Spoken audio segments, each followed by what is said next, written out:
A tribe I researched was the Sioux, and they still are around today, and they live in reservations in Nebraska, North and South Dakota, Minnesota, and Montana.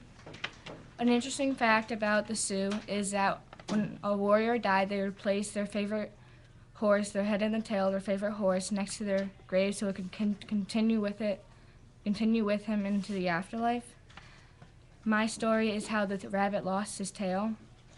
There's two brothers, a genie and a rabbit, and since a genie's a genie, he can do anything that he wanted to. And the rabbit was very mischievous, so he would get in all sorts of trouble, so his brother would always have to get him out of trouble.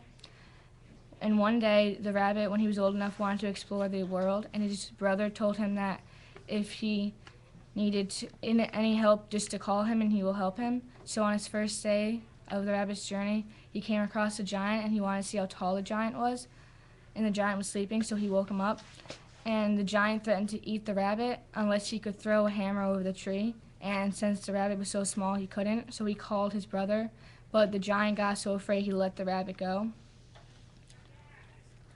On his way in the woods, the rabbit heard someone moaning, so he found who it was, and there was a man stuck between two limbs of a tree, being squeezed. So the rabbit changed places with him, and then he called for his brother because he was getting too hurt.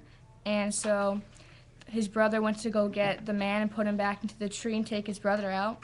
So the rabbit got out, and then he kept going on his way, and he found an old man who was blind, and he decided to change places with this man too. And so he called his brother because he did not like being blind anymore. So the genie got the man and put him to be blind again. And this was the last time the genie was going to help his brother. And so while the rabbit was having a drink of water, he heard wolves playing, so he wanted to go see what they were doing, and they were pulling tails. And one of the wolves lost his tail, so the rabbit was going to pull tails with them too. And so the rabbit pulled too hard, and his tail fell off. And he was asking his brother to give him his tail back, but his brother would not, since when he changed places with the blind man, he said he would not help him anymore, and that's how the rabbit lost his tail.